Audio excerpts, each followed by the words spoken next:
Obrigado, doutora Amanda.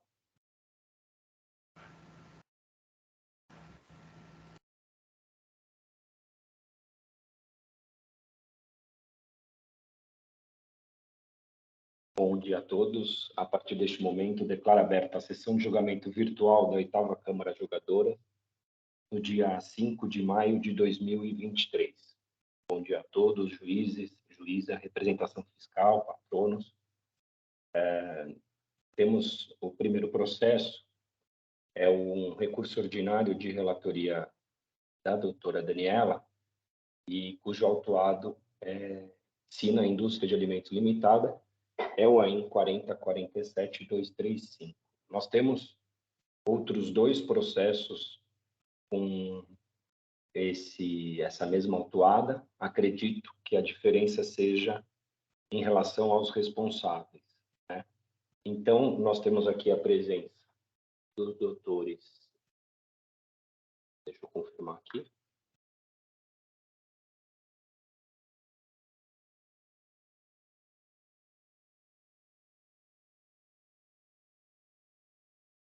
Vitor Mauad, Dr. Guilherme de Azevedo Camargo, pela empresa autuada Sina, e a doutora Beatriz Ramalho,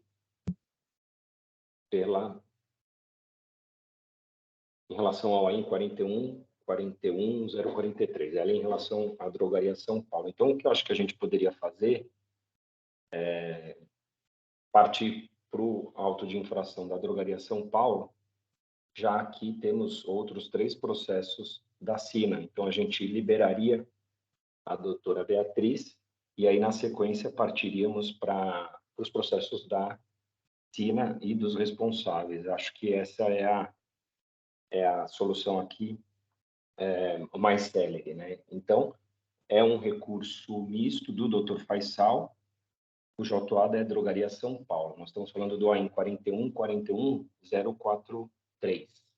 A doutora Beatriz vai fazer sustentação oral ou é só acompanhamento? Não está aqui com a gente, né? Não. Doutor Samuel. Ela aparecia anteriormente. Pode falar.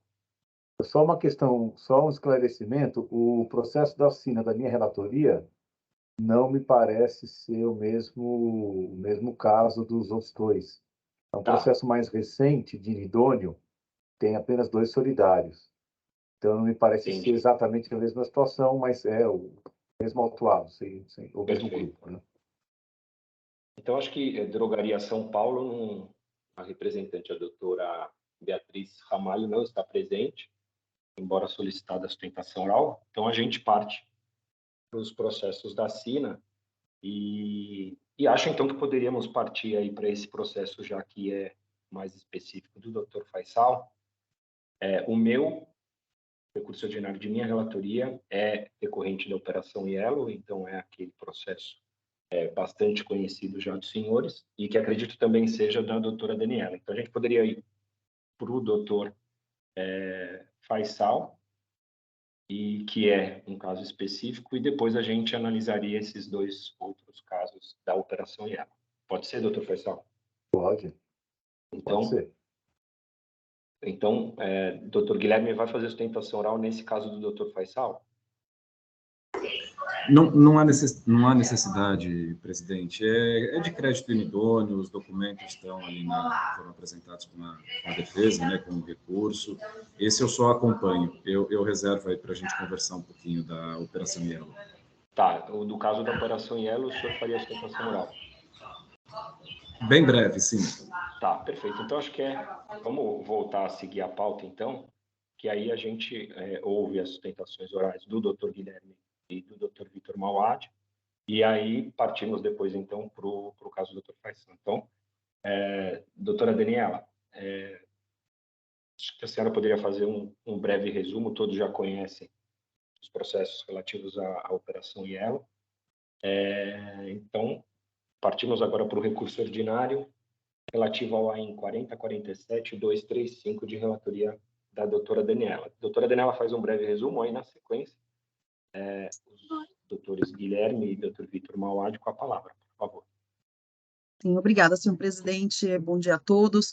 Bom, senhores, Diante da publicidade da matéria, acredito que todos aqui já tiveram contato com os autos de infração da Operação Yellow em oportunidades anteriores, então me permitirei fazer um resumo efetivamente conciso da situação, focando na questão dos andamentos destes autos, tá? Este processo é um processo típico da Sina, né? Os processos da Operação Yellow. Os processos da Operação Yellow, eles foram divididos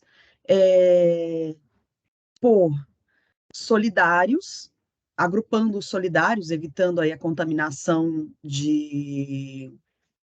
dos responsáveis solidários, e por mercadoria. Então, aqui neste caso, é um processo decorrente da Operação Yellow, onde a mercadoria negociada era o óleo bruto de soja degomado, né? E temos uma lista extensa de solidários, foram aqui arrolados 24 solidários, dos quais 2 não chegaram a ter a defesa recebida.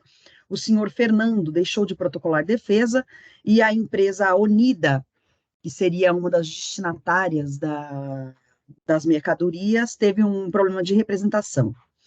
As empresas, também listadas como solidárias, FN Assessoria, Dalhari Financial, tem a FN Assessoria, que era uma das empresas, foi considerado intempestivo o seu recurso ordinário, e o recurso ordinário de todas as empresas daquele grupo de blindagem patrimonial e as offshores também foram considerados intempestivos. Então, não serão analisados os recursos ordinários da Dalhari Financial, da Dordives, da Howard, Megistes, Milovac e Onida. Então, essas empresas tiveram recurso intempestivo não recebido pelo delegado tributário de julgamento.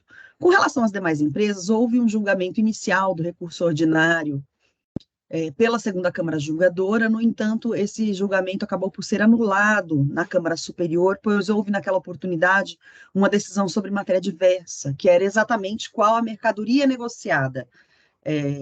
Então, ali o auto de infração foi tratado como se fosse outros solidários e outra mercadoria negociada. No caso, acho que é farelo. Não recordo agora qual foi o equívoco ali.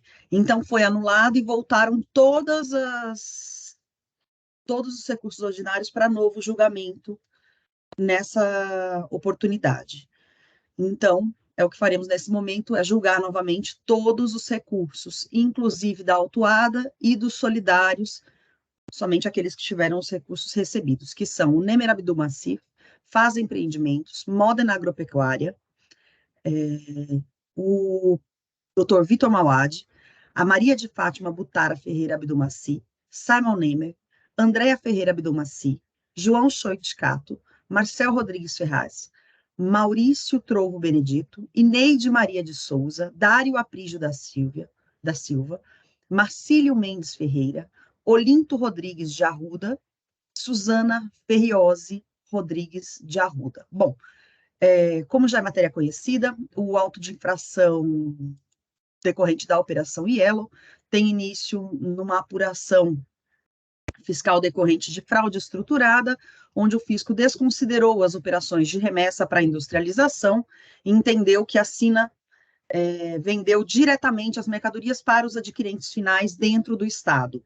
E daí decorre-se a exigência de imposto como se operação interna, como se estivéssemos diante de operações internas. Acredito que é um auto conhecido de todos e é o quanto basta para o relatório. Então, tentei focar nas questões realmente administrativas do andamento desse processo, que acredito que é o que diferencia um do outro, não é, doutor Samuel, esses processos?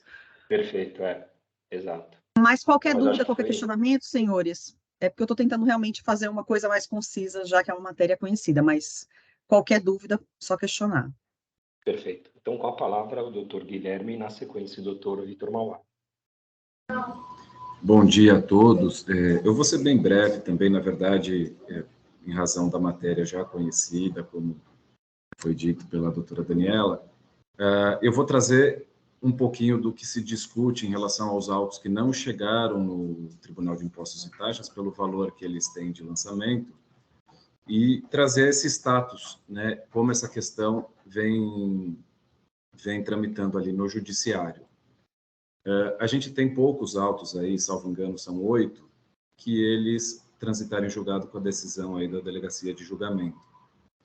Todos esses autos foram objetos de ação anulatória, e essas ações anulatórias, todos têm decisões favoráveis à autuada sina, ainda que seja numa fase preliminar, que é nessa fase de tutela de urgência, num pedido de suspensão aí da exigibilidade.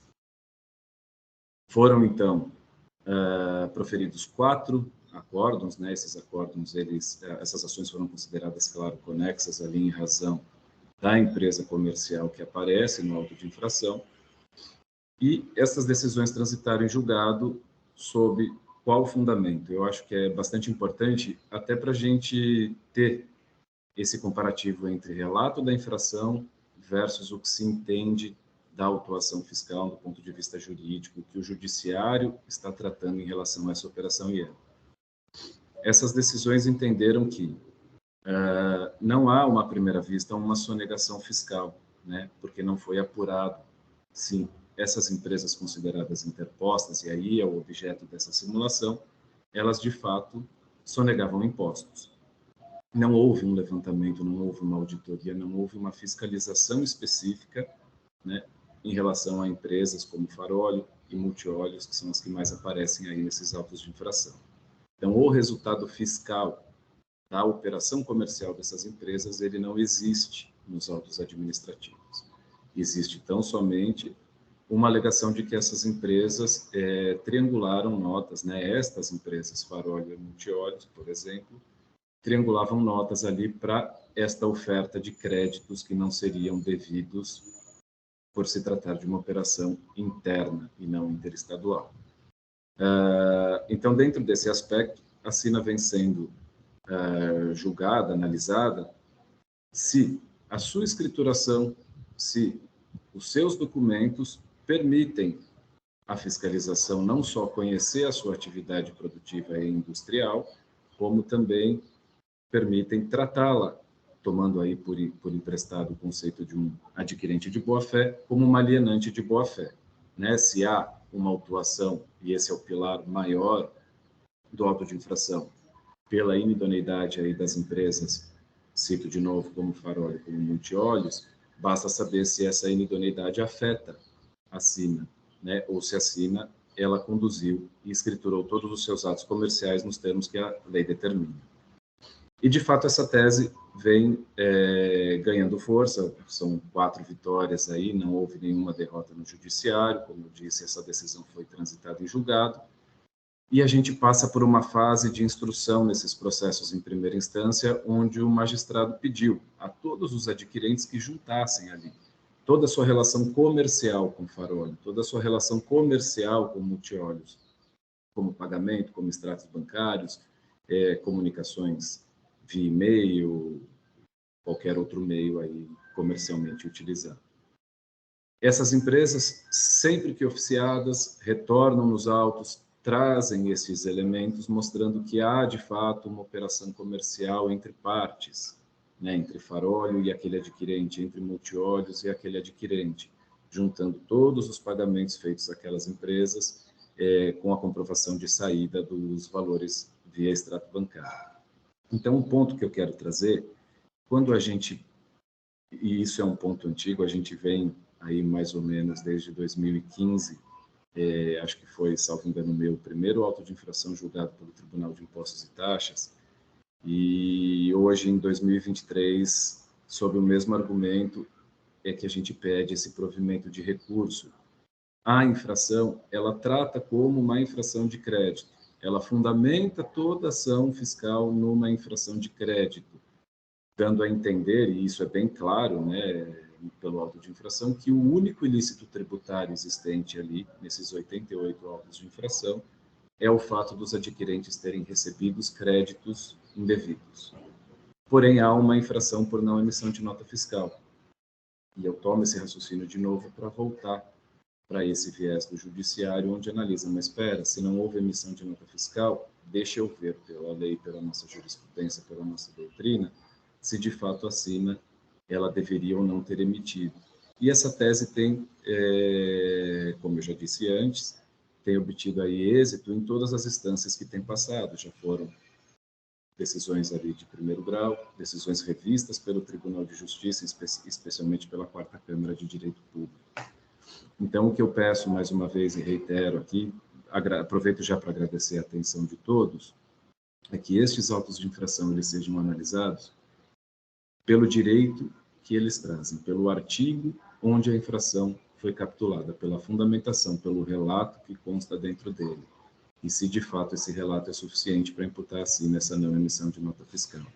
Né? A gente vai até a Operação Yellow, a gente vê aqueles milhares de documentos, milhares de alegações no sentido de fraudes, de simulação, mas a gente não vê de forma clara e efetiva qual teria sido ali o dano ao erário, qual teria sido o resultado tributável que aquele auto reflete, já que o lançamento ele simplesmente ignorou, como a doutora Daniela bem disse, as remessas para a industrialização e aplicou a alíquota interna de 18% sem qualquer ressalva, sem levar em consideração a qualidade e natureza dessas mercadorias, sem levar em consideração eventual crédito para fins de débito na saída. É isso que eu peço, agradeço mais uma vez e fico feliz de retornar aí depois de um tempinho sem processos da CIMA. Fazia tempo que não tinha um pautado para julgamento. Agradeço muito. Obrigado, doutor Guilherme. Parabenizo pela sustentação oral. Algum esclarecimento do doutor Guilherme ou podemos partir para o doutor Vitor Mauad? Então, vamos para o doutor Vitor Mauad, por favor. Bom dia a todos, Egrégia Câmara, outros julgadores, nobre representação fiscal, nobre colega. O assunto como os senhores sabem, já é bastante debatido, bastante conhecido. Os autos de infração da Operação Yellow são julgados no TIT desde 2015. Foram mais de 80 autos de infração, chegaram no TIT, com questão de alçada, cerca de 70. Dentre os quais 53 nas câmaras julgadoras já foram julgados, dando provimento ao nosso recurso.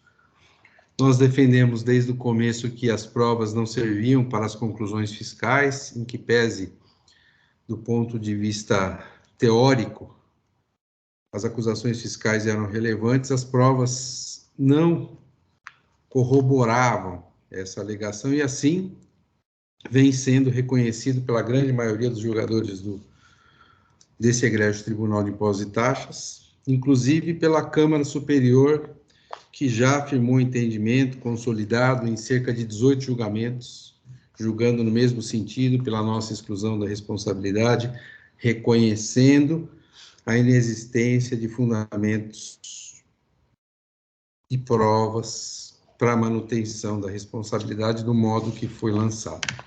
Assim, meus argumentos são bastante simples, todos os senhores já julgaram, a doutora Daniela, o doutor Ramon, o doutor Samuel, o doutor Farsal, já julgaram casos idênticos, os casos são idênticos. A doutora Daniela, ela fixou bem as diferenças que são,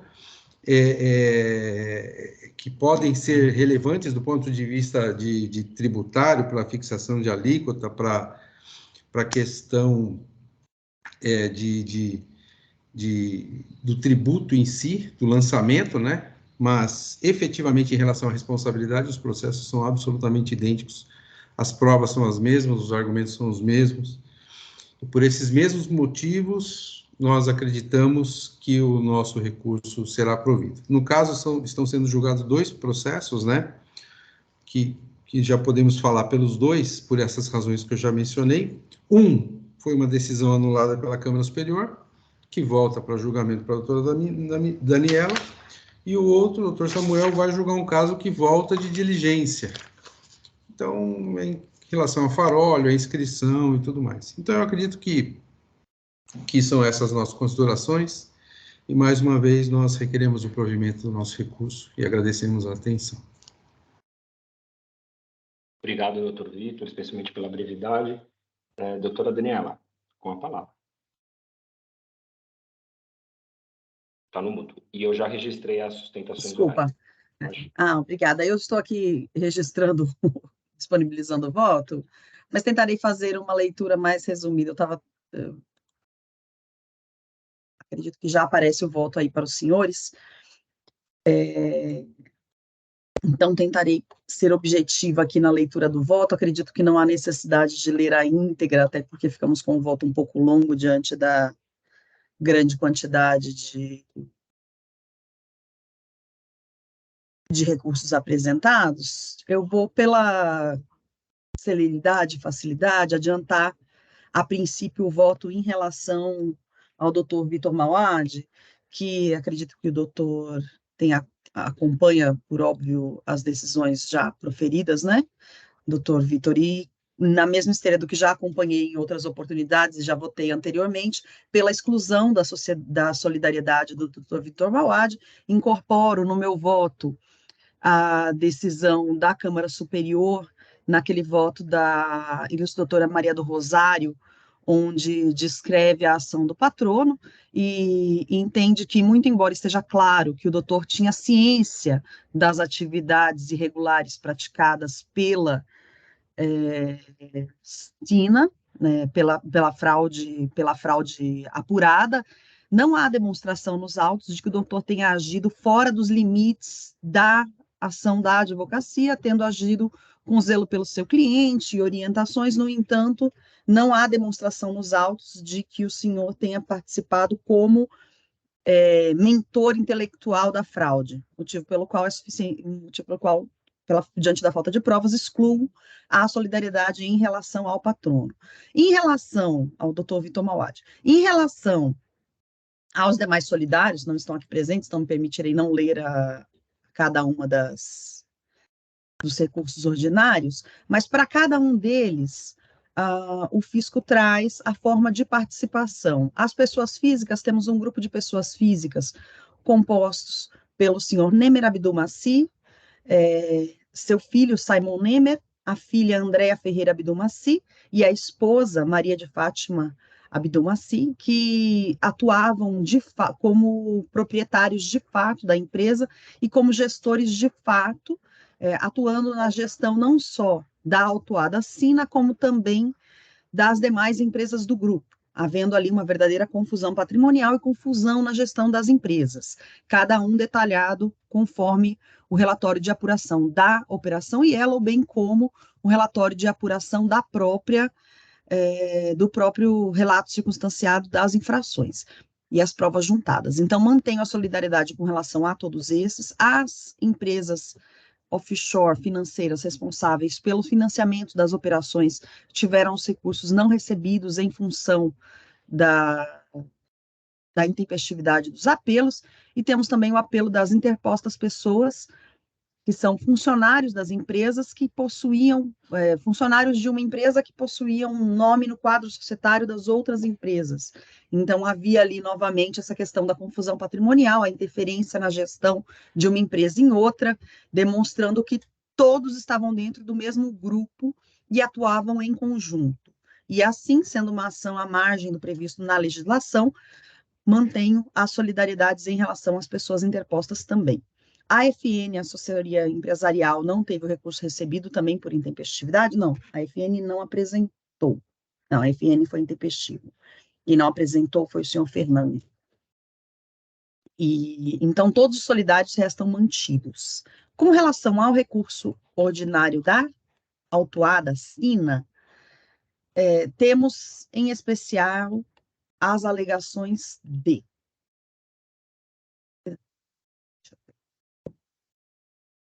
em preliminares, a autuada pede a nulidade da decisão monocrática por entender que a decisão de primeira instância seria nula, uma vez que teria sido proferida por julgador lotado na Delegacia Tributária de Julgamento de Bauru, a mesma cidade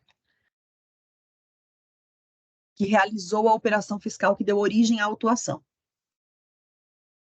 Equivoca-se a autuada, embora situados no mesmo município, a Delegacia Tributária de Julgamento e a Delegacia Regional Tributária de Bauru, DRT-7, não se confundem.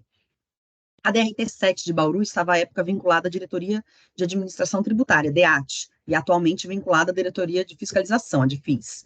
Enquanto a Delegacia Tributária de Julgamento 2, localizada em Bauru, está vinculada ao Tribunal de Impostos e Taxas, foi criada pela Lei 13.457/2009. Embora ocupem o mesmo espaço físico, no mesmo prédio, ocupado pela DRT-7 não possui com esta qualquer vínculo ou relação de hierarquia. O local ocupado pelas delegacias decorre exclusivamente de conveniência administrativa e é decisão da Secretaria de Estado da Fazenda e Planejamento, de modo que não há que se falar em vínculo entre autuante e julgador. Verifico ainda a ausência de qualquer afronta ao contraditório e ampla defesa. Aqui tem uma alegação, estou tentando resumir, mas são muitos argumentos. Os prazos processuais... há uma alegação no sentido de que haveria afronta aos princípios do contraditório e ampla defesa, uma vez que houve a autuação de 38 autos de infração simultâneos contra a empresa. No entanto, está muito claro que os prazos processuais foram devidamente observados e todas as notificações seguiram a legislação aplicável. Não só corre autuado a alegação de que viu-se prejudicado diante da lavratura de diversos autos simultâneos contra a empresa. Conforme bem esclarecido pelo agente autuante, a divisão em vários autos decorre da necessidade de separar as autuações por produto e por solidários envolvidos em cada grupo de operações. Entendo também esta ação correta, pois preserva o direito à privacidade, dos envolvidos, que tomam conhecimento apenas dos processos nos quais são parte, bem como viabiliza o julgamento, uma vez que cada mercadoria possui um tipo de tributação e operação a ser analisada. Ademais, é de se concluir que o número de autos decorre da complexidade da própria operação da autuada, bem como do seu porte. Assim sendo, é pressuposto que a empresa tenha meios de defender-se de forma adequada. Tanto é assim que, ao menos neste processo, houve apresentação adequada de peças recursais previstas, demonstrando plena capacidade para o exercício do direito de defesa. Não há que se falar em prejuízo ao contraditório. O apelo segue alegando vício de motivação dos autos, pois entende que é incabível a realização de investigação criminal para fundamentar uma ação fiscal. Folhas 4.487 do pedido. Não prospera. Os documentos dos autos apontam que a Operação Yellow teve início em irregularidades identificadas pela própria fiscalização direta, conforme informado no relatório da Operação Yellow. E aí eu transcrevo a origem dos trabalhos da Operação Yellow. Então, não estamos diante de... e aí onde demonstra-se que, de fato, houve uma apuração inicial feita pela delegacia, pela fiscalização direta, que acabou, diante do indício de crimes de fraude estruturada, sendo encaminhado para o GAECO, e então houve essa parceria entre o Grupo de Atuação Especial e Representação ao Crime Organizado do Ministério Público Estadual e o Fisco Estadual. Foi uma ação em conjunto e não uma ação criminal iniciada antes do fim da ação fiscal. De fato, o início da ação foi na própria fiscalização. Alega também que houve uma autuação com base em presunção, no entanto, não há presunção. A acusação se funda em fato material probatório que culmina na constatação de fraude estruturada.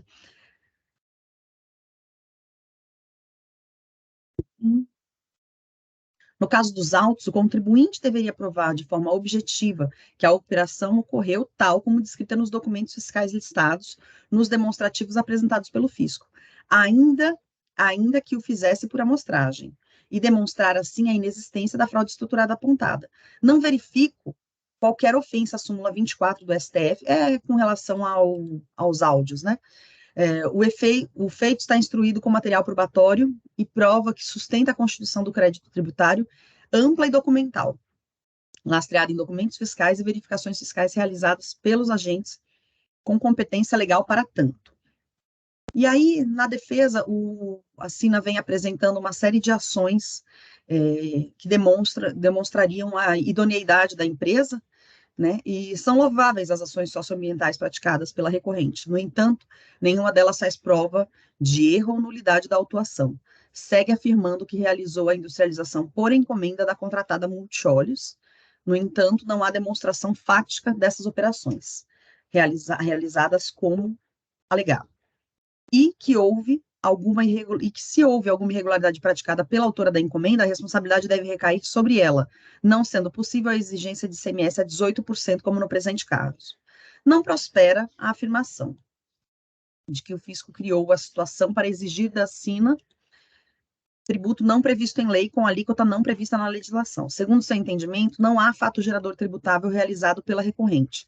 Ainda segundo seu entendimento, se o fisco assim o entendesse, pelo envolvimento da SINA em sua irregularidade, eventualmente poderia incluir a autuada como solidária na infração cometida, exclusivamente pela Multióleos e Faróleos, mas não como principal responsável pelos débitos exigidos. Apesar do alegado, a acusação fiscal está comprovada pelo relatório circunstanciado e listo as provas juntadas, e o modus operandi, quando a simulação das operações interestaduais, foi muito bem detalhado no infográfico de folhas 44 do processo, o que faz parte do citado relatório, onde fica claro que fisicamente a mercadoria soja entrava diretamente dos produtores rurais no estabelecimento da autuada, onde era industrializado, e o óleo bruto de soja degomado era remetido diretamente para o adquirente final, localizado neste estado. No entanto, a documentação fiscal indicava uma triangulação. Nem sei se o termo aqui seria triangulação de fato, ou se pensar melhor. Onde uma operação simulava que a mercadoria seria remetida para fora do estado, permitindo assim que o adquirente final tomasse um crédito de 12% na entrada das mercadorias. As operações dos meses de maio, julho e dezembro de 2010 estão relacionadas nos demonstrativos de folha 26 e 27, com base pelos documentos fiscais de folhas 28 a 35. Fica quantificado corretamente o valor do imposto devido pela aplicação da alíquota de 18%, em obediência ao artigo 6 da Lei 6.374 de 89, o qual dispõe que o gozo de qualquer benefício fiscal, dentre eles a redução da base de cálculo, fica condicionado ao cumprimento de requisitos impostos pela legislação. Assim, cumpria a recorrente a realização de operações dentro da legalidade, com regular emissão e escrituração de documentos fiscais, bem como com a demonstração de que atendia todos os requisitos para o benefício fiscal pretendido. Na exigência de tributo por meio de lançamento de ofício, sempre que identificada qualquer irregularidade, não cumpre ao agente autuante a verificação destes requisitos.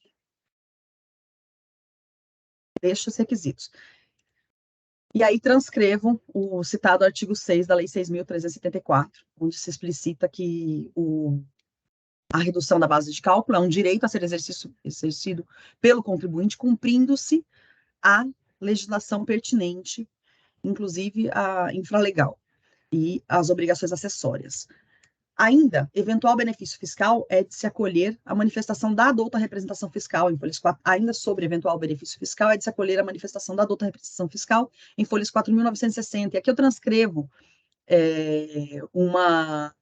um trecho do parecer da representação fiscal, os parágrafos 101 e 102 da manifestação, onde eles explicitam os requisitos para a fruição do benefício, e que isso cumpria a autuada demonstrar e cumprir e realizar, inclusive, os procedimentos acessórios para gozo do benefício. Que não é o caso dos autos, uma vez que estamos diante de uma fraude estruturada. Por todo exposto, considerando a efetiva demonstração de que a fraude estruturada ocorreu, a lei prevê expressamente a possibilidade de exigência do imposto. Conforme consta expressamente do relatório da operação, embora os documentos citados no relatório da operação Yellow sejam de 2008, a fraude teve continuidade nos períodos subsequentes. A autuação aqui é referente a documentos fiscais emitidos entre maio e dezembro de 2010, conforme listagem de folhas 27, e seguem o mesmo modus operandi dos períodos anteriores. Assim, embora a apuração da operação Yellow seja anterior ao período autuado, os documentos fiscais e os relatórios juntados aos autos apontam que a infração ocorreu também no período autuado. Segue afirmando que, na pior das hipóteses, a autuada poderia ter realizado planejamento tributário, ainda se planejamento tributário, aí abrindo aspas para próprio recurso ordinário da autuada, tá? Em folhas 4.502. Ainda se planejamento tributário ocorreu, este planejamento não é punível, a não ser em seu contexto, a não ser que em seu contexto seja demonstrada a existência de irregularidade fiscal, a exemplo de subfaturamento, erro na determinação da base de cálculo, remessa com valores inferiores, enfim, uma prática que visa reduzir de forma ilícita o montante do imposto a ser recolhido ao erário. Há que se, fecha aspas para falar do contribuinte, há que se distinguir planejamento tributário, que é a atividade lícita, planejamento feito pelos contribuintes de forma a minimizar o impacto da tributação ou das legislações acessórias em suas operações, O planejamento tributário é lícito e preza pela juridicidade das condutas adotadas pelos contribuintes. No entanto, aqui restou demonstrado o uso de empresas de fachada e operações simuladas, condutas irregulares que afastam a tese da recorrente. Neste sentido, é ampla a jurisprudência e a doutrina pátrios. E aqui eu colaciono um acórdão sobre o tema do abuso de forma, né? E sigo citando que este entendimento encontra respaldo nos artigos 106 do CTN e 167, parágrafo 1 e 2 e 50 do Código Civil, que reconhece a nulidade de negócios jurídicos simulados e validam a conduta adotada pelo fisco na presente autuação, ou seja, a conduta de desconsiderar os negócios jurídicos feitos com simulação. Então, transcrevo os artigos citados para concluir que o fisco poderia sim desconsiderar esses negócios jurídicos feitos com abuso de forma. A alegação de violação do princípio da não cumulatividade não se coaduna com a acusação dos autos. A exigência aqui diz que o imposto apurado em operações de saída da própria autuada. Em momento algum foram considerados irregulares quaisquer créditos tomados na entrada de mercadoria do estabelecimento, sendo de sua exclusiva responsabilidade a escrituração regular e no prazo legal dos documentos de entrada das mercadorias, bem como o lançamento e apuração dos créditos relativos às mercadorias entradas no estabelecimento. Sobre o caráter confiscatório da multa, eu trago aquela manifestação no sentido de que a multa é sanção por ato ilícito, então não se aplicaria o princípio do não confisco, e consta também dos autos a questão dos juros, que acolho no sentido da nova redação da súmula 10, revisada recentemente pelo Tribunal de Impostos e Taxas, pela Câmara Superior. Então, ao fim, o recurso resta conhecido integralmente, parcialmente provido apenas para rever a questão dos juros, mantida a solidariedade em relação aos demais solidários e excluída a solidariedade do senhor Vitor Mauad. É como voto, senhores. Qualquer dúvida, fico à disposição. Tentei fazer um resumo, mas realmente é uma questão um tanto longa. No entanto, acredito que seja bastante o quanto falei. Uma vez que é uma matéria já conhecida, não temos grande inovação neste processo em relação aos demais que já são de conhecimento dos senhores. Eu tenho só que juntar eu tenho que corrigir aqui o voto, senhor presidente. E eu acho que agora é a parte mais difícil, faltando dispositivo, né, no final. Hã? E eu acho que agora é a parte mais difícil, talvez mais burocrática de... mas aí eu posso ir registrando enquanto o senhor vai, o doutor vai lendo o seu, porque eu tenho que registrar todo mundo e vai ser parcialmente provido, porque todos pedem o mérito também. Então, eu preciso... Vai entrar todo mundo como parcial provimento e apenas o senhor Vitor Mauad como provido. E aí tem os não recebidos não constam aqui na minha listagem para votar. Eu verifiquei aqui já, nenhum dos que não foram admitidos está aqui na lista, que eventualmente poderia acontecer, né? Mas então tá certinho. Aí é o doutor Vitor Mauad com integral provimento e o restante todos parcial provimento. É o parcial provimento pela questão dos juros. Eu preciso atualizar o meu dispositivo, porque na verdade... Eu acho que está na tela que já dá para você ajustar o seu voto. Aqui para mim nem aparece ainda o registro. Já está aqui, sim. Eu vou finalizar e colocar a emenda. Tá bom. A gente pode partir para o meu caso, e eu acho que, sem qualquer prejuízo, a não ser que o doutor Guilherme e o doutor Vitor Mauad queiram também se pronunciar nesse meu caso, que é o 4052-428, porque, pelo que eu pude ver, é exatamente o mesmo caso, com bastante semelhança, inclusive em relação às operações, questões fáticas, também aos argumentos devolvidos aqui para o tribunal, e somente acho que em duas exceções aqui, quanto à semelhança, que é em relação aos responsáveis, enquanto o meu, nós estamos falando de 22 responsáveis, o da doutora Daniela são 24. E eu anotei aqui as exceções, o senhor Olindo e outro, que é, Olindo acho que é a empresa, é uma PJ, Olindo e outra é a pessoa física, e a senhora Suzana, enquanto que no meu não temos essas duas figuras, senhor Olindo PJ e Suzana, e aí temos os mesmos responsáveis. Então, eu acabei perguntando e não dei o tempo de resposta. Se o Dr. Guilherme e o Dr. Vitor Mauá querem fazer algum comentário, ou podemos aproveitar aqui a mesma fala da doutora Daniela. Posso seguir ou vocês querem? Eu acho desnecessário, doutor Samuel. Acho que já foi dito. Pode sim, presidente. Da minha parte, agradeço. Perfeito. Obrigado. Então, como dito, é um caso bem semelhante e eu estou adotando as mesmas conclusões que foram apresentadas pela doutora Daniela. Então, eu vou disponibilizar meu voto. Os argumentos são exatamente os mesmos, inclusive aqui até com relação a essa questão de que, em primeira instância, o processo não poderia ser apreciado pela mesma equipe. E a divergência aqui do meu caso é que, e eu olhei também, no caso da doutora Daniela, o AIM foi lavrado por Bauru, pela delegacia de Bauru, enquanto que o meu foi pela delegacia de Presidente Prudente. Então, haveria aí só essa distinção, mas tem o mesmo argumento de que não poderiam ser analisados em primeira instância pela mesma equipe. Então, eu também esclareço esses pontos. Tem também a questão da súmula 24 do STF, exatamente o mesmo caso. Então, em conclusão, é o mesmo resultado da doutora Daniela. Então, conhecendo integralmente e dando parcial provimento também à questão dos juros aqui, em relação aos recursos interpostos, que foram processados e conhecidos. Em relação ao Dr. Vitor Mauad, conheço e dou integral provimento. Tem 8 recorrentes que interpuseram recurso, mas que não foram admitidos, pois intempestivos: FN Assessoria Empresarial, Ineide Maria de Souza, Marcílio Mendes Ferreira, Talhari Financial S.A., Dordives, Howard, Megistes e Onida. E também, mesma situação da doutora Daniela, o senhor Fernando,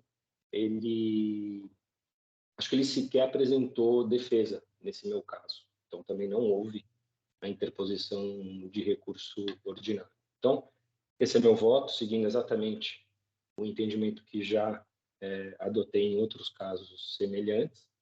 Estou subindo meu voto e, tão logo a gente tem a formalização do julgamento da doutora Daniela, a gente pode voltar para o meu para eu formalizar o meu voto. A doutora Daniela quer falar alguma coisa?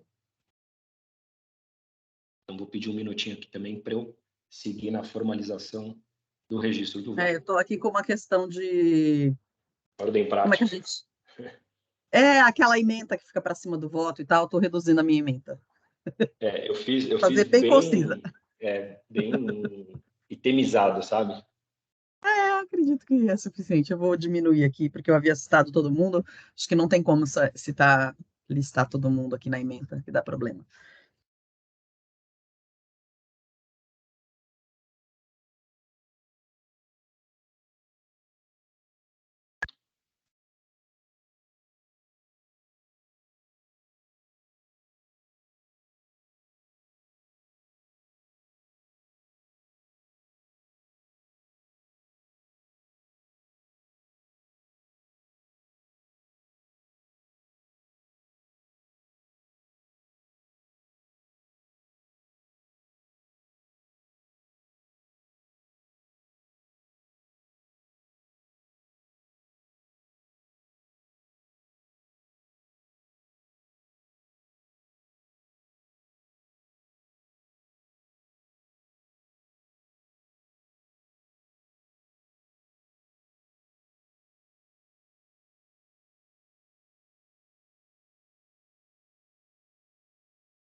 eu já disponibilizei meu voto, então podemos voltar lá para o processo da doutora Daniela.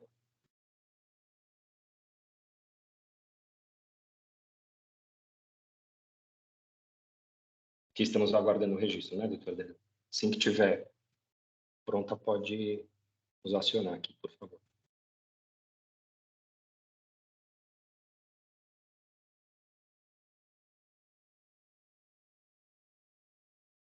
No caso, como todos os solidários, além da solidariedade, também pediram o mérito, eu deveria marcar todos como parcialmente providos, correto, doutora Priscila?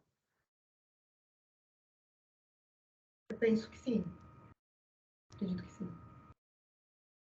Fui expresso no voto que a redução é somente em relação aos juros, mas é esse o melhor registro, não é? Ah, sim, eu entendo que sim. Eu também Então, entendo tá que sim. Estou registrando.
Registrado, senhor presidente.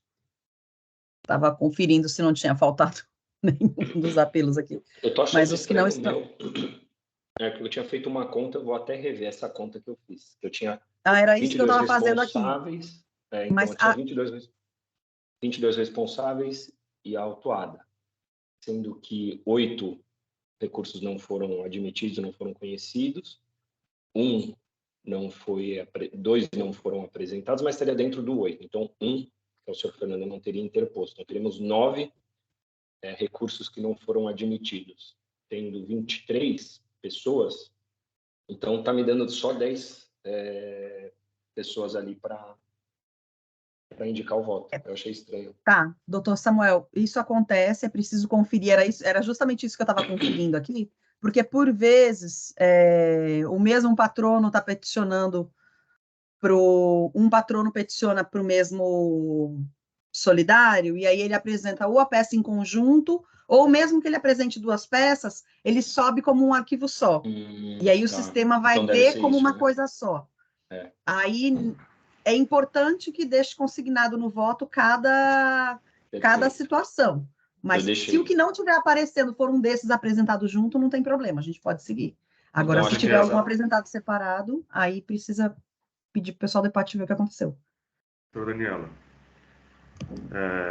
o recurso ordinário do Dário Aprígio e do Marcel Rodrigues Ferraz são providos integralmente, é isso mesmo? Não, são parcialmente providos. Constou conhecimento integral, providos. Ai, doutor Samuel, pode... Obrigada, sim, claro. Doutor... E é exatamente... Obrigada pela observação, doutor Ramon. Nessa linha que eu ia falar, porque aí fica fácil, que a única exceção é o doutor Vitor Mauad.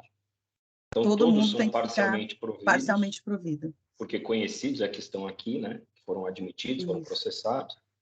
E a regra é, então, todo mundo parcialmente provido pela questão dos juros, e a exceção é o Dr. Vitor Mauá, Isso, habilitando a edição do marquei voto. errado aqui, é porque ele abre, sobe e a gente se atrapalha. Só para confirmar, Dário Aprígio e Marcel Rodrigues. Ferraz. Isso, são interpostas pessoas.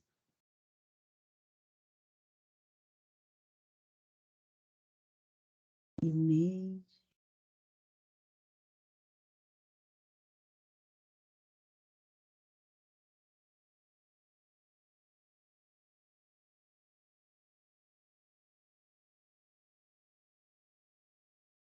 Só esses dois, não é que estavam errados? O Dário. Pela minha leitura, sim, doutor. Marcel, sim, é. Pronto, acredito que seja isso. Obrigada, doutor Ramon, pelo alerta.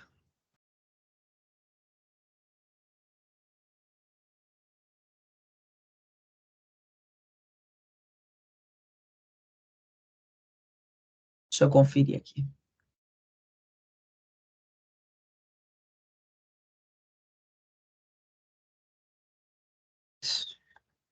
Acredito que agora está correto, senhor presidente. Voltando lá.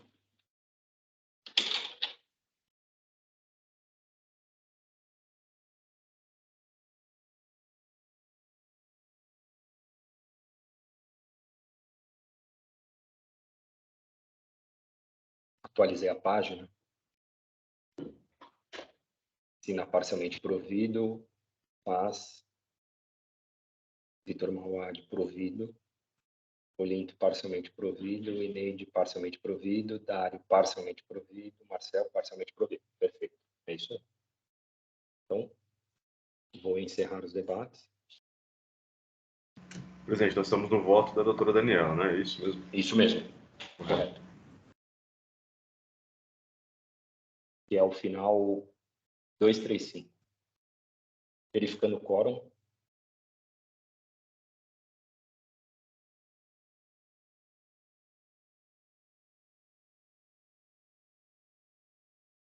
Todos confirmaram presença, iniciando a votação.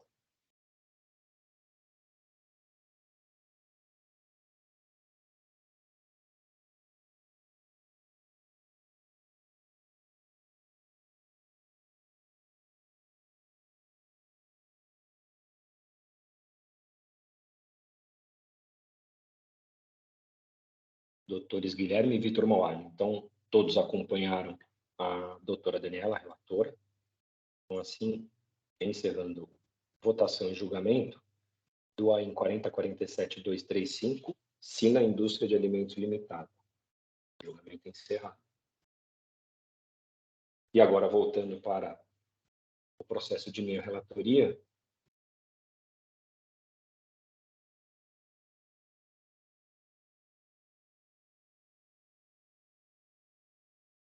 e ao final 428, eu também já fiz o registro do meu voto, e a única exceção, como dito, é o recurso ordinário do Dr. Vitor Mauad, que estou dando provimento. Os demais, todos parcialmente provido pela questão dos juros. Então, encerrando os debates, verificando o quórum.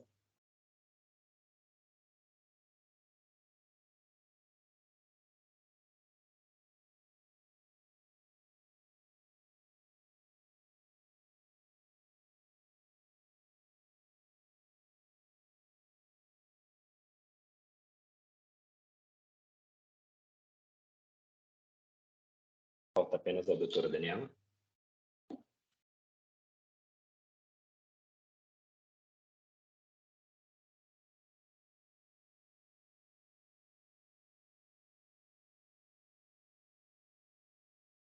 Minuto, senhor presidente, eu caí aqui novamente. Tranquilo.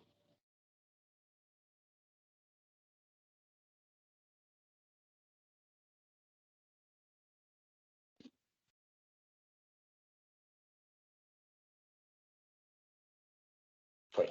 Agora sim. Todos confirmaram, iniciando a votação.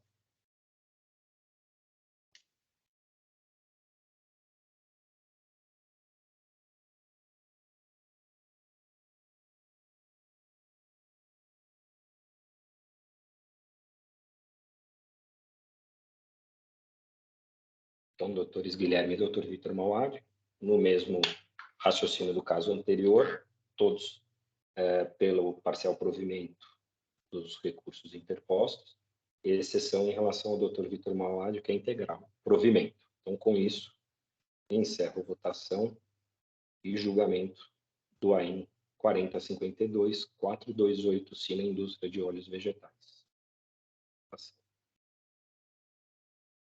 Julgamento encerrado. Se os senhores quiserem permanecer, o doutor Guilherme, acredito que sim, para o caso próximo do doutor Faisal, mas o doutor Vitor Mauad, se quiser permanecer, fica à vontade. Eu agradeço, senhores. Boa sessão para os senhores. Boa sexta. Obrigado, doutor Vitor. Obrigado. Boa sexta.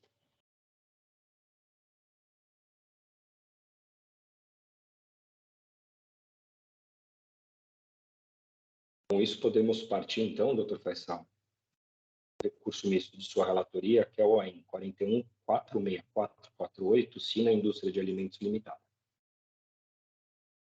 Ok, obrigado, doutor Samuel. Novamente, bom dia a todos.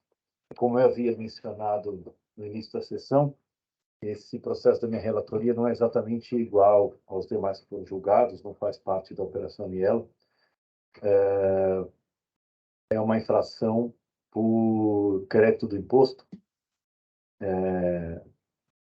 Basicamente, é uma infração só. Então, eu vou ler o relatório. Depois, não vai haver sustentação oral, correto? Eu tinha entendido que não. O doutor Guilherme não vai sustentar nesse caso. Tá bem. Correto. Então, eu vou fazer primeiro uma leitura do relatório e depois eu passo ao voto. O presente auto de infração foi lavrado por infrações relativas ao crédito do imposto. O crédito devido de CMS, no montante de R$ 232.799,12, nos meses de maio a outubro de 2016, fevereiro de 2017, nas datas e valores especificados nos demonstrativos de folha 28, decorrentes da escrituração de notas fiscais inábeis, nele referenciados, relativa à entrada de mercadorias no estabelecimento de no valor de R$ 1.939.992, e que não atende às condições previstas no item 3 do parágrafo 1º do artigo 59 do regulamento do ICMS. Tais documentos, de emissão atribuída à Capri Atacadista de Insumos, de Insumos Industriais Eireli, que, conforme print do Sinteg em anexo, encontra-se em situação cancelada a partir de 8 de julho de 2011. Foram desclassificados pelo fisco nos termos do inciso 1, 3 e 10 do artigo 184 do regulamento.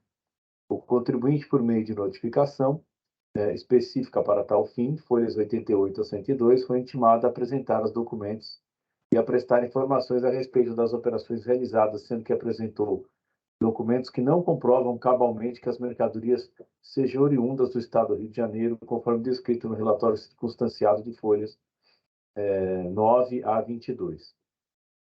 Com essa acusação, tem dois solidários, né? Mas apenas a empresa autuada apresentou impugnação, em que traz aqui as folhas 945 a 989, traz aqui de que a operação não seria irregular, defende que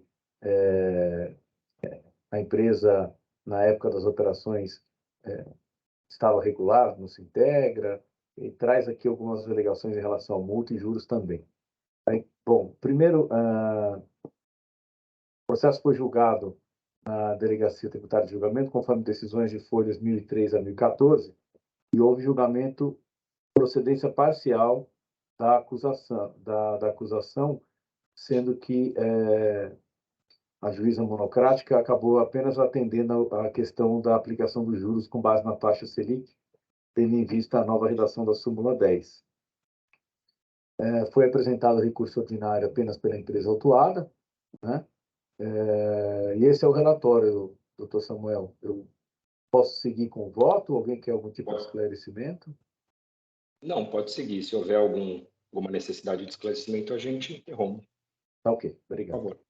Então, eu não lancei o voto atualizado no sistema, né? Bom, eu vou seguir aqui, em seguida eu lanço. Então, sigo aqui no voto. O presente auto, conforme relatado acima, foi lavrado por conta da realização de operações com empresa declarada inidônea, não sendo admitidos créditos nesses casos, conforme dispõe a legislação paulista do ICMS. De fato, entendo que não podemos impor ao contribuinte a obrigação de fiscalizar a efetiva regularidade de seus fornecedores, bastando em tese a verificação no sistema, uma vez que essa obrigação é do Estado. Mas, inegável que, para evitar fraudes, pode o legislador impor ao contribuinte a obrigação de demonstrar que a operação comercial efetivamente se concretizou,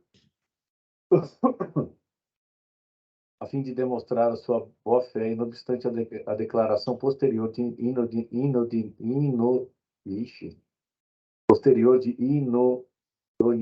está falhando aqui, inidoneidade do fornecedor. Eu errei aqui escrito. Desta forma, nos processos de inidoneidade, existe na empresa autuada a demonstração que agiu de boa-fé, devendo a mesma, conforme reiteradas decisões deste tribunal, do próprio STJ, fazer prova da concretização do negócio jurídico realizado entre as partes, o que pode se dar pela juntada de contratos, pedidos, e-mails, conhecimento de transporte, prova de entrega de mercadorias, comprovação de pagamento das operações, com a liquidação das operações, dentre outras. O presente auto está devidamente instruído com os demonstrativos e notificações enviados ao autuado para que a mesma apresentasse documentação necessária à análise da regularidade das operações. É de se ressaltar que as definições de documento hábil e de contribuinte em situação regular perante o fisco vêm expressas nos itens 3 e 4 do parágrafo 1º do artigo 59 do regulamento. Eu transcrevo aqui esses dispositivos mencionados. Assim, para que o creditamento seja regular, é imprescindível que o emitente do documento, além de devidamente inscrito na repartição fiscal do seu domicílio, esteja não só em atividade no local indicado, mas também exercendo atividade indicada ao fisco, e que, no caso, em apreço não ocorreu, dados os fatos constatados pela fiscalização. Só fazer aqui. Ajuste.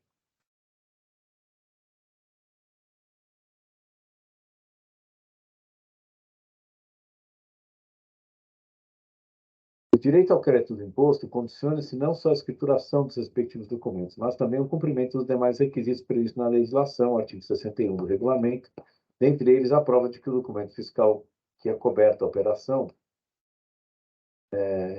seja hábil na definição do artigo 59 citado. Sendo assim, perante a legislação que rege a matéria, as alegações da recorrente não se sustentam, posto que os documentos declarados inidôneos não são hábeis a gerar direito de crédito, conforme restou reconhecido já no julgamento de primeira instância. O crédito do imposto para efeito de compensação, visando o cumprimento do princípio constitucional da não cumulatividade, é condicionado ao atendimento dos requisitos previstos para tanto, os quais, conforme visto, são a existência regular do estabelecimento emitente, recebimento de mercadorias com documentação hábil, e operação anterior com incidência do imposto, sendo que o documento hábil, aquele emitido por contribuinte em situação regular perante o fisco. É este conteúdo do artigo 61 do regulamento. Aí eu transcrevo aqui o artigo 61 do regulamento. No caput do artigo 61 supra, a referência expressa que determina o item 2 do parágrafo 1º do artigo 59, advertindo que o direito de se creditar para esse efeito de compensação só é admissível quando, dentre outros requisitos, seja o documento hábil e tenha sido o imposto cobrado anteriormente em razão de operações ou prestações regulares e tributadas. Portanto, o direito a crédito está condicionado a que haja cumulativamente operação anterior, incidência de tributo, recebimento de mercadoria acompanhado de documentação hábil, sendo documento hábil aquele emitido por contribuinte em situação regular perante o fisco, condições essas que não foram satisfeitas no presente caso. Aí eu trago aqui algumas questões relacionadas ao princípio da não cumulatividade e a lei complementar. Por essas razões, quando posteriormente é constatado que o fornecedor simulou a existência de estabelecimento, como ocorreu no presente caso, não haveria que se falar, em princípio, em situação regular perante o fisco, e consequente direito ao crédito de semestre. Contudo, em que pese o recorrente ser destinatário das operações de saída supostamente promovidas pela empresa declarada simulada, é certo que a mera declaração formal de nulidade da inscrição estadual pode ser questionada como condição necessária e suficiente para infrações apontadas no presente auto, tendo em vista a súmula 509 do STJ, que dispõe. Aí eu cito aqui a súmula 509 do STJ. Observa-se da decisão acima, e conforme jurisprudência desse tribunal de impostos e taxas, que a caracterização da autuada na pleiteada condição de comerciante em boa-fé depende do adimplemento cumulativo simultâneo de alguns requisitos pacificados pela jurisprudência, tais como.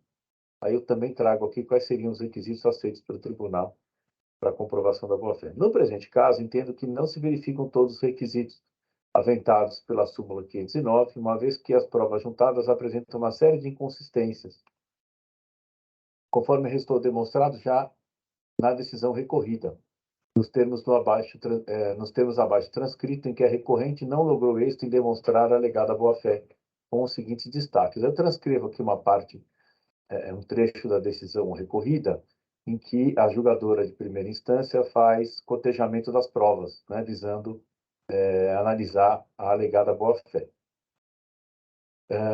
Vale destacar ainda, no presente caso, o relato constante do relatório circunstanciado de folhas 9 a 14, em que o ilustre FRE produz prova da inexistência do estabelecimento, bem como esclarece as suas constatações após notificação feita ao contribuinte, detalhando e esclarecendo os motivos que o levaram a não considerar as provas produzidas, citando, a partir do item 3, as inconsistências dos documentos apresentados em relação a acordo comercial, prova de pagamento, transporte, destinação da mercadoria e contabilização.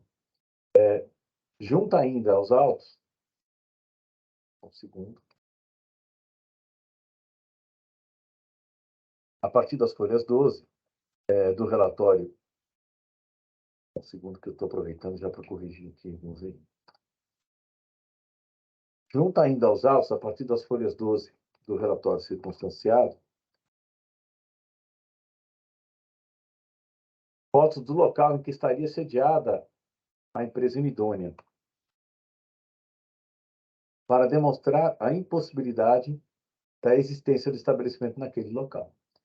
Logo, analisando as provas apresentadas pelo contribuinte, a insuficiência de demonstração da efetividade das operações, notadamente a integralidade dos pagamentos das operações realizadas e comprovação do transporte, deve ser afastada a alegada boa-fé, inclusive devendo se ressaltar que não basta o cumprimento de um ou dois requisitos isoladamente, mas o cumprimento de todos eles, devendo-se ter em conta também as particularidades que cada caso apresenta. Isto posto, entendo correto o entendimento exaurado pelo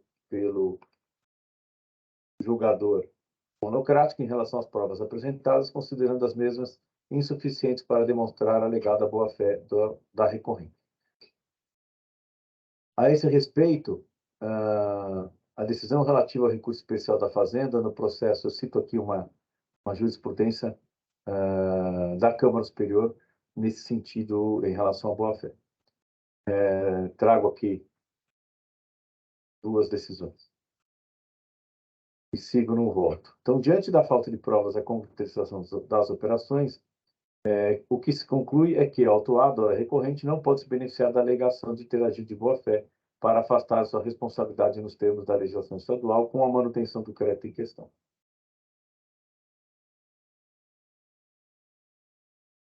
Bom, aí eu sigo aqui ainda citando aqui alguns artigos, inclusive sobre a alegação dos efeitos da declaração de inidoneidade, né? Sigo aqui no item 35. Ainda sobre a alegação da autuada, de que a data da publicação da inidoneidade dos documentos é posterior à data da realização dos negócios, e de forma tal declaração só produz efeitos ex nunc, a declaração de nulidade constitui expressa existência legal, pois o artigo 1º da Lei 12.294/2006, alterando a redação do artigo 21 da Lei 6.374/89, determina a retroatividade do ato de concessão da inscrição, como assim o artigo 20 dispõe sobre a possibilidade de cassação, suspensão da eficácia da inscrição. Eu também transcrevo aqui o artigo 20.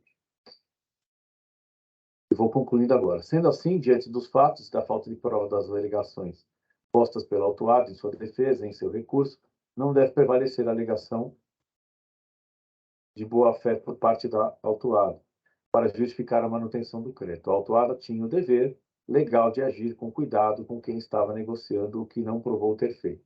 Conforme consta da decisão recorrida, o valor do crédito objeto presente ainda deve ser atualizado com base na taxa Selic, aplicando-se o disposto na nova redação da súmula 10 TIT. Não há que se falar em redução ou relevação da multa, tendo em vista que não estão atendidas as condições previstas em lei, conforme bem decidiu o ilustre julgador Acol. Em relação ao recurso de ofício, porque também tem recurso de ofício aqui, por conta da aplicação da súmula 10, e tendo em vista o parecer da representação de folhas 1020 a 1024, voto pelo conhecimento e não provimento do mesmo, devendo os créditos constantes do AIN serem atualizados pela taxa Selic nos exatos termos da nova redação da súmula 10 TIT. Em relação aos solidários, mantida a responsabilidade dos mesmos, uma vez que incontroversa, e não obstante tenham sido notificados conforme documentos juntados no presente processo. Diante do exposto, conheço do recurso ordinário apresentado pelo contribuinte para, no mérito, negar-lhe provimento, mantendo-se o presente auto, bem como a decisão recorrida por seus próprios fundamentos. Conheço o recurso de ofício para negar-lhe provimento, nos termos do parecer da representação de folhas 1020 a 1024, mantenho a responsabilidade dos solidários conforme decisão recorrida. É assim que voto, doutor Samuel, demais colegas, eu devolvo a palavra. Vou lançar o voto agora no sistema atualizado e fico à disposição de todos. Obrigado. Obrigado, doutor Faisal, parabenizo pelo voto.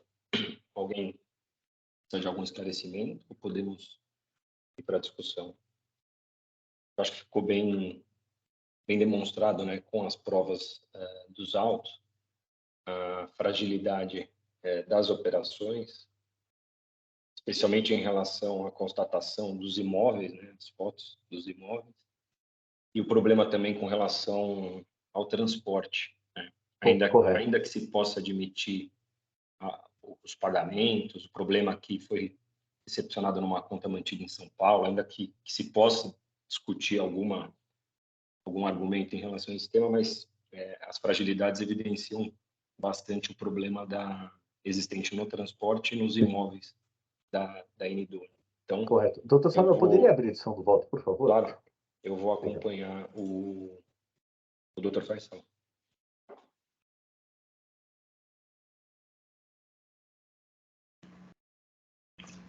Presidente, doutor Faisal, parabenizá-lo pelo voto, vou acompanhá-lo. Presidente, eu aproveito a oportunidade do doutor Faisal registrar o voto para pedir um minutinho para enxergar a ata de ato. Tranquilo. Obrigado.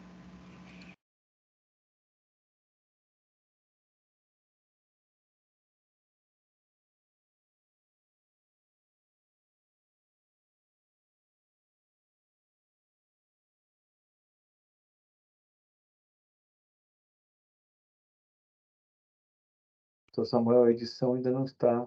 Agora sim. Agora eu estava sim. registrando a SO ainda. Esse eu fui lento.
eu lancei o voto e fiz o registro já também.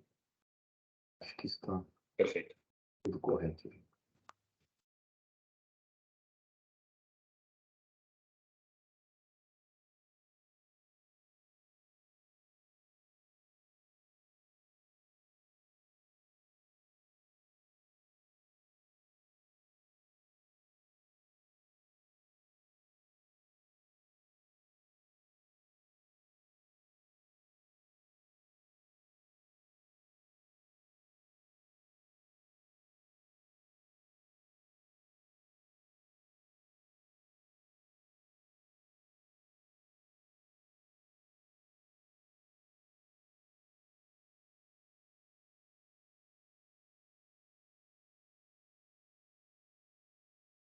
Perfeito, doutor Faisal. Dê uma olhada aqui.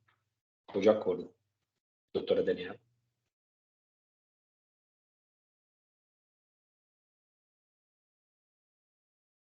Podemos encerrar o debate?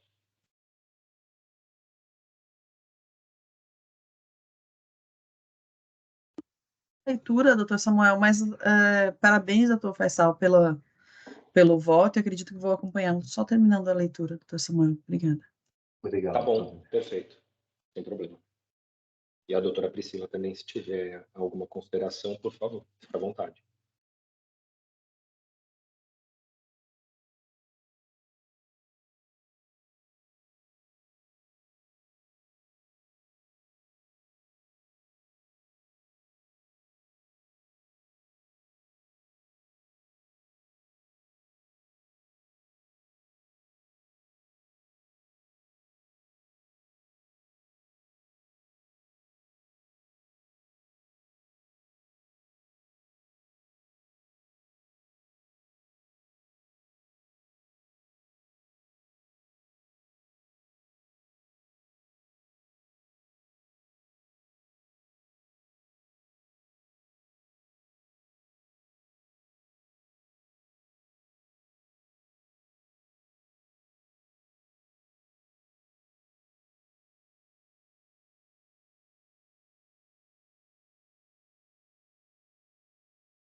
Posso votar já. Satisfeita. Ótimo. Então, verificando o quórum.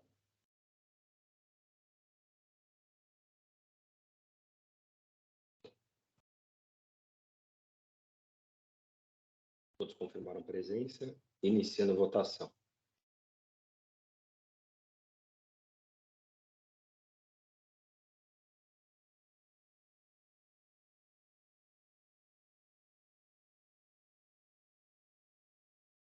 Todos votaram? Acompanhando o doutor Faisal pelo conhecimento do recurso ordinário e seu não provimento, e também pelo conhecimento do recurso de ofício e seu não provimento. Então, assim, encerramos a votação e julgamento do AIN 41-46448, Cine Indústria de Alimentos Limitada. Doutor Guilherme, se quiser continuar, fique à vontade, por favor. Agradeço, senhor presidente. Um bom dia a todos. Bom dia. Bom dia, doutor Obrigado. Guilherme.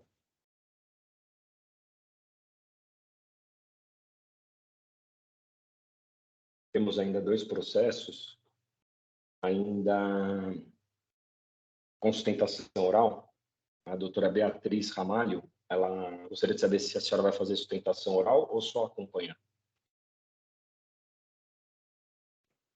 Acompanho, excelência.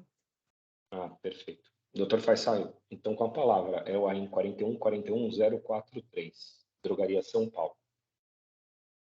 Tá bem, doutor Samuel, obrigado mais uma vez. Bom dia, doutora Beatriz. Esse processo, houve até juntada de memoriais agora Uhum. para essa sessão, né, de julgamento. Ele basicamente tem 2 acusações. E eu vou aproveitar a presença da doutora Beatriz. Eu não trouxe o voto, na verdade, são 2 acusações. Deixa eu ler aqui primeiro. Eu queria ouvir a sustentação oral, mas vamos lá. A primeira infração é a infração relativa ao pagamento do imposto. A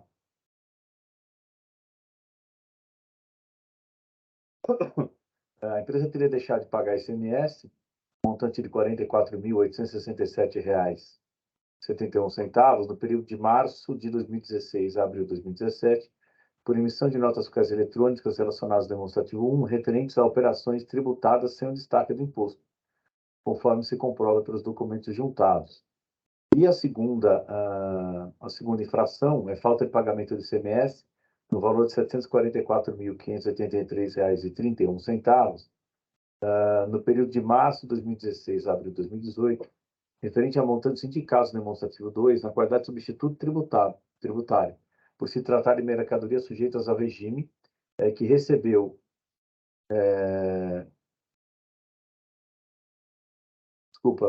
por se tratar de mercadorias sujeitas ao regime, que recebeu sem que haja comprovação de que houve a retenção do imposto referente ao 426A do regulamento do ICMS.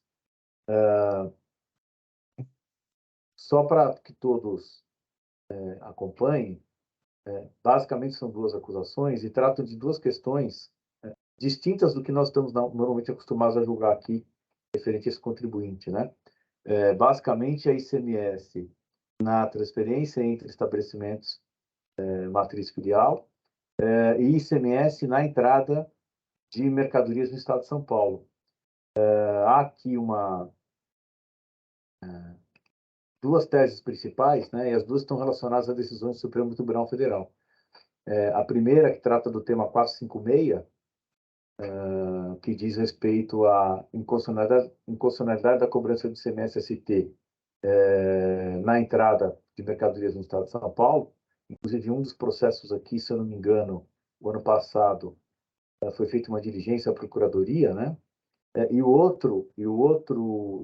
a outra tese diz respeito à ilegalidade e inconstitucionalidade do ICMS na transferência de mercadorias, conforme súmula 166 do STJ, e também tema de repercussão geral 1099, e o Supremo julgou recentemente essa questão, né, da transferência de mercadorias do mesmo titular. Consultando aqui alguns julgados, lá na Superior estavam convertendo o processo em julgamento à presidência, né? Paralelamente, ou subsidiariamente, melhor falando, há um pedido da autuada em que, caso essas teses não sejam acolhidas, né, que seja feita a conversão do processo em diligência para verificação do ICMS já recolhido. Então, eu confesso que eu não tenho convicção formada ainda em relação a esses dois temas, embora o Supremo já tenha se pronunciado, né? Eu não formei convicção a respeito disso. E sobre essa questão dessa prova, doutora Beatriz, a doutora tem algum esclarecimento a fazer sobre esse pedido de diligência, caso não sejam acolhidas as teses apresentadas? Sim, Excelência. Esse pedido de diligência que a gente pediu para apurar o valor de ICMS antecipado que já tinha sido recolhido, ou então a verificação de mercadorias que eram sujeitas a ST, e por isso já foram objeto de recolhimento por conta do fornecedor. Esse pedido ele não foi analisado quando houve a conversão de diligência passada, e por isso ele se mantém desde já.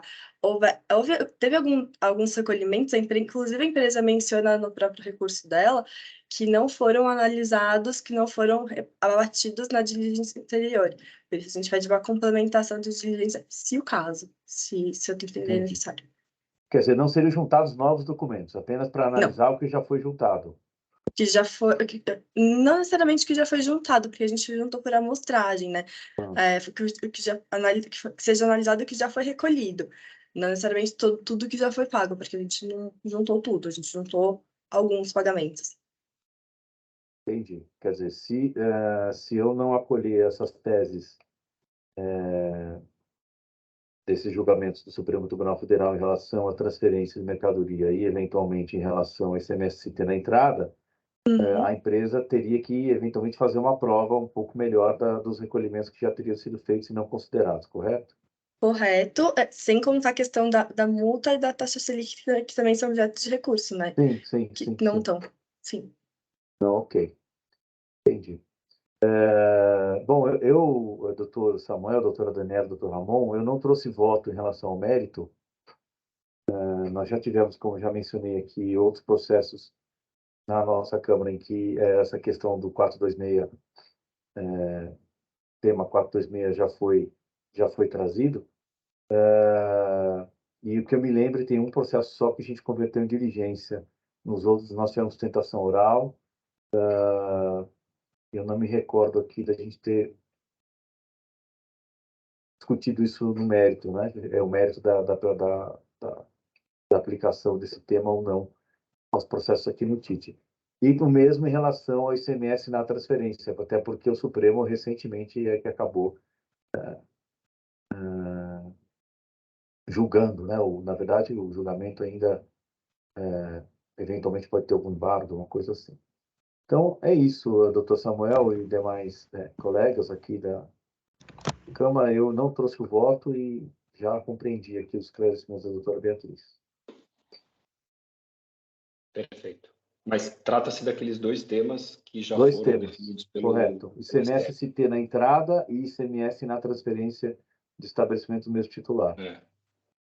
Mas eu acho que aquela conversão em diligência foi anterior à modulação dos efeitos. Foi anterior, foi o ano passado. E nesse caso a gente está falando já de decisões definitivas, né? E eu tenho visto realmente que a superior está convertendo os julgamentos em diligência, no caso da 456, do tema 456, que é para o presidente, segundo informações, nos próprios julgamentos, de que ele pretende fazer uma decisão monotemática, né? Não é isso, doutora Daniela? A senhora tem essa informação? Mas isso só em sede de recurso especial, é isso? Isso, só em especial. Inclusive, acho que tem até decisões de ordinária já aplicando as decisões do STF aqui. Entendi. Esses dois temas. Eu procurei algumas decisões aqui nas câmaras baixas, encontrei alguma coisa, mas, de novo, como é uma questão bastante recente, eu vou estudar um pouquinho mais para tomar um posicionamento. Perfeito. Então, doutora Beatriz, obrigado pelos esclarecimentos. O processo, então, volta para uma próxima sessão. Doutor Faisal, melhor para agendamento da pauta ou para a sua relatoria? É melhor para o relator. Tá bom. Tá bem? Obrigado. Perfeito. Então, doutora Beatriz, o processo é retirado de pauta, volta para o relator e também destaco que eu fiz o registro da sustentação oral, já que a senhora participou, mas sem prejuízo de nova sustentação oral quando o processo retornar. Perfeito? Perfeito, perfeito. Muito obrigada. Bom dia. Obrigado, doutora Beatriz. Bom dia. Então, processo devolvido para o doutor Faisal. É o AIN 41.41.043, Drogaria São Paulo. E, com isso, temos um único processo, que é Voestalpine Boller Welding Soldas do Brasil Limitada. É um recurso misto de relatoria do Dr. Faisal. É o AIN 41.25.605. Não tem ninguém nem para acompanhar, nem para sustentar. Dr. Faisal, com a palavra. Obrigado, doutor Samuel. Esse processo tem várias acusações e ele tem uma alegação aqui de falta de conversão de diligência em primeira instância. Deixa eu só abrir aqui, só um segundo. Se o doutor Samuel puder abrir aqui a edição do voto, eu lanço o voto atualizado para que todos possam acompanhar. Então, há uma série de acusações aqui. E desde o início do processo, há um pedido de conversão de diligência para esclarecimentos de alguns pontos que o contribuinte entende que tem prova, né? Deixa eu juntar aqui. E já está na tela para registro. Tá, ok. Obrigado, Gu.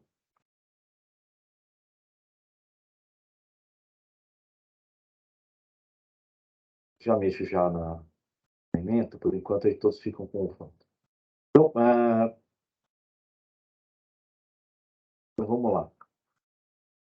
São várias acusações. Eu estou, na verdade, votando por uma complementação de diligência, né? O contribuinte juntou, em dezembro do ano passado, aí nos autos, uma petição com algumas chaves de notas fiscais que o fiscal em diligência não teria conseguido acessar por erro, né?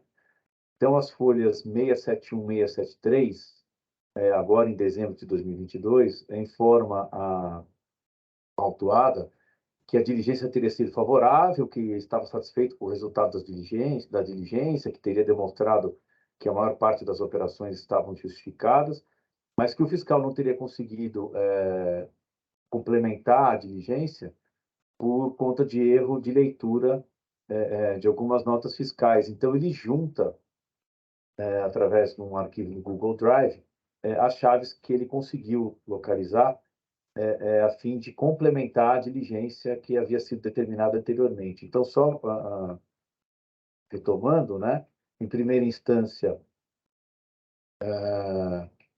houve esse requerimento de conversão em diligência, mas o processo seguiu para julgamento e o auto de infração foi mantido.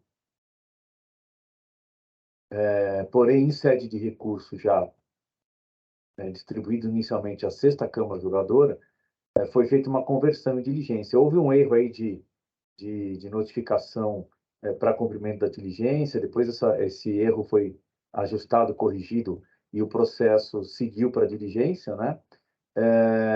E uma vez realizada a diligência, o fiscal autuante já não estava mais, deixa eu só confirmar aqui, o fiscal autuante já não estava mais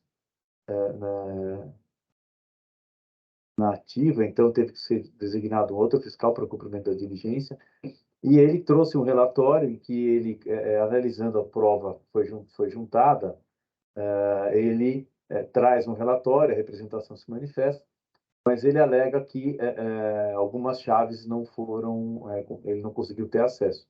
E aí o contribuinte trouxe essa petição no final do ano passado, juntando essas chaves para que o fiscal possa complementar a diligência. Como eu entendo que é prudente que o fiscal analise esses documentos que ele não havia conseguido analisar, eu estou votando para complementação da diligência, para que o fiscal analise esses documentos que foram juntados e apresente aí a sua conclusão e depois a representação se manifeste. Eu posso ler, doutor Samuel, o voto a partir aqui do item... A partir do item 16, né? Que é a parte final, vamos dizer assim.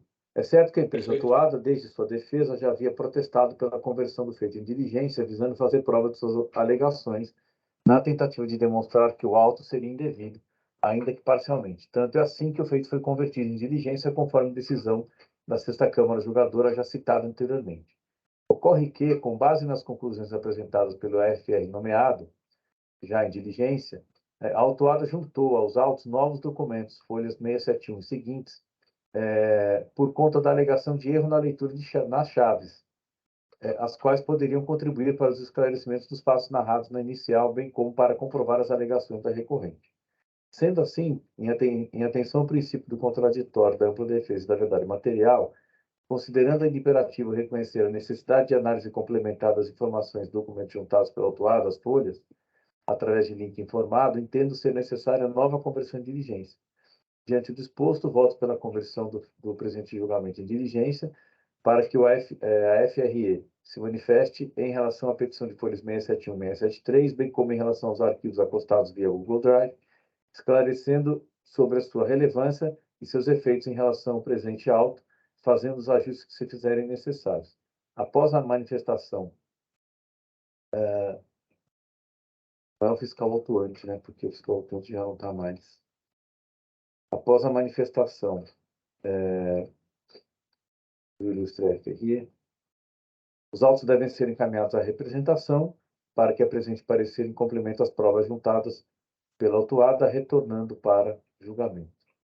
É assim que voto, doutor Samuel, demais colegas, eu acho que essa petição do final do ano passado complementa a diligência que havia sido determinada anteriormente. Então, eu voto para uma nova conversão.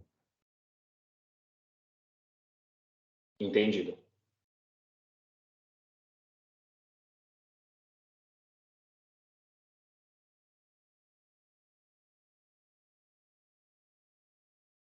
Esse voto aqui é o definitivo já, né? Eu na verdade, fiz pequenos ajustes, eu estou mexendo aqui algumas coisinhas aqui só, mas o 95% é esse voto mesmo que sai. Tá bom. Então, já podemos considerá-lo em discussão. Correto.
Não sei agora a versão com a ementa.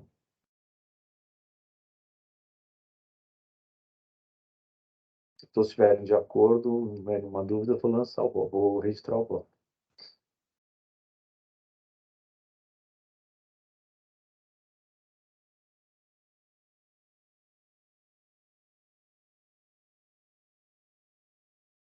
Para mim ou para todos?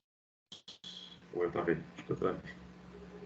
O Samuel também tá travado. Eu vou fechar a câmera. O doutor Samuel está travado, mas eu estou te ouvindo, doutor Ramon. Ah, tá. Agora sim. Eu estou te ouvindo também. Voltamos todos, então. Porque começou a picar, eu achei que eu tivesse que fechar. A sua imagem está um pouco manchada. Né? Tá, eu vou fechar, doutor Faisal, se puder repetir, eu não ouvi completamente. Não, na verdade, eu disse que eu já atualizei o voto com a ementa e eu estou votando pela conversão em diligência para que essas notas fiscais aí, hoje o fiscal alegou haver erro, né, na chave, e ele juntou as chaves, para que o fiscal possa complementar a sua análise. Basicamente isso. Já aparece aqui para mim. Vou acompanhá-lo, de costume, prerrogativa do relator.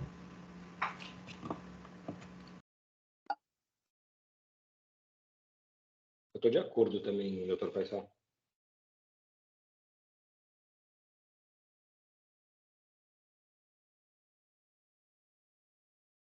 A doutora Daniela, que eu não sei se ela está. Não está congelada, não. Não, eu não estou congelada, não. Estou pensando sobre essa questão de arquivos juntados via Google Drive. Eu tenho aqui Eu vou acompanhar a diligência, mas eu tenho as minhas dúvidas sobre a possibilidade da gente aceitar a prova apresentada nesses termos, né? Sem assinatura, sem certificação. Uma juntada que não é permanente, porque vai depender de alguém manter o acesso e manter o link e manter... Eu posso pedir Tem para o integridade. contribuinte juntar em 5 dias, se for o caso.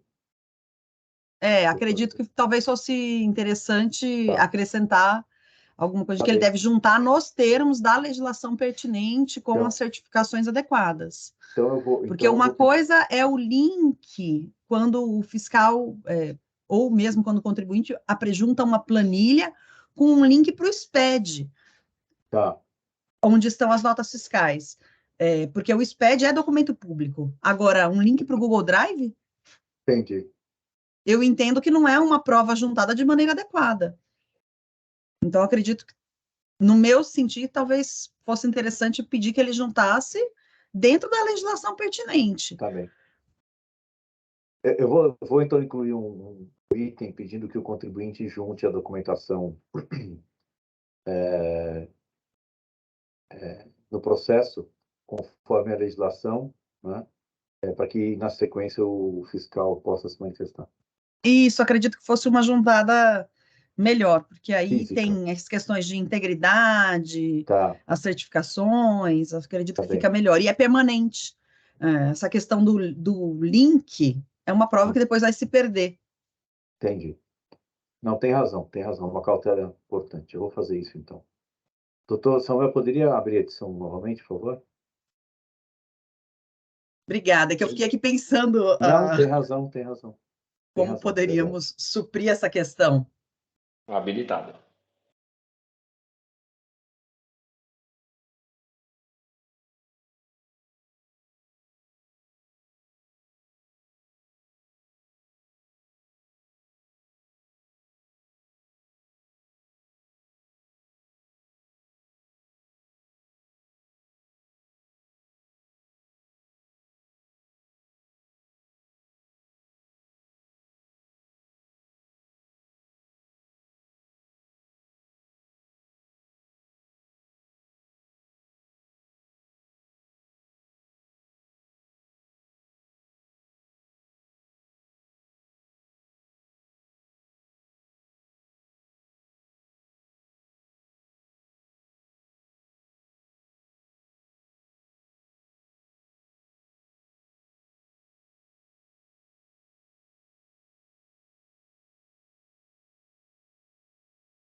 doutora Daniela, doutor Samuel, doutor Ramon.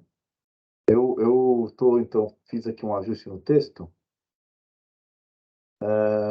Incluí aqui no final um parágrafo e um ajuste a seguir, né?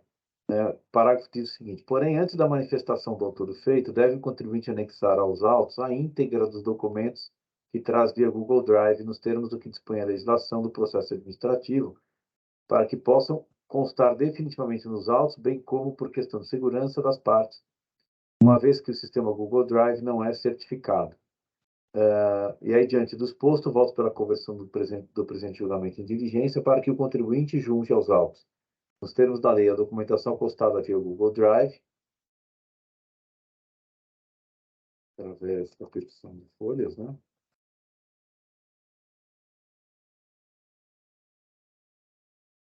Para que na sequência o fiscal se manifeste em relação à citada petição e documentos juntados posteriormente, esclarecendo sobre sua relevância e seus efeitos em relação ao presente auto, fazendo os ajustes que se fizerem necessários. Pode ser assim? Alguma recomendação? Acho que está de acordo. Que é exatamente eu fiz a ressalva que o Google Drive, de fato, não é certificado, não traz a segurança devida, então dou prazo para ele se juntar e depois para o fiscal se manifestar. Perfeito. Ok. Bom. Doutor Samuel, doutora Daniela, muito pertinente a colocação da doutora Daniela. É interessante que tem sido cada vez mais comum essas juntadas através de Google Drive. Talvez uma provocação à presidência informando que não obedecem os critérios de prova que estão estabelecidos na 13457. Porque tenho visto já em vários processos esses links de Google Drive, inclusive com áudios, enfim, para talvez essa questão da integridade que a doutora Daniela falou e até da permanência da prova no processo, ainda que um processo eletrônico. Verdade. No processo judicial também está acontecendo. Então podemos encerrar os debates? Debate encerrado. Verificando o quórum.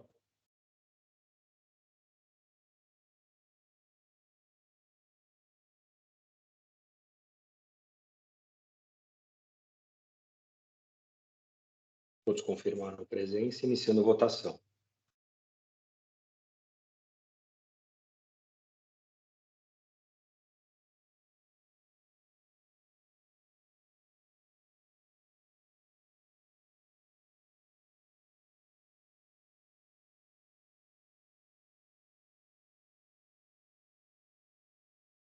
Todos votaram pela conversão do julgamento em diligência nos termos do voto relator, Dr. Faisal.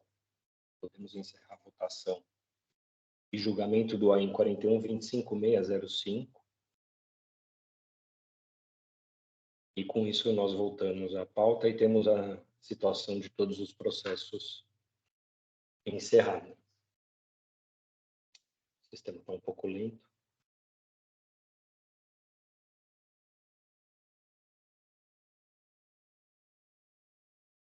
Todos os processos. E com isso, então, podemos encerrar a sessão de julgamento virtual da 8ª Câmara Julgadora do Tribunal de Impostos e Taxas do dia 5 de maio de 2023. E peço ao senhor Oswaldo que encerre a gravação, por favor.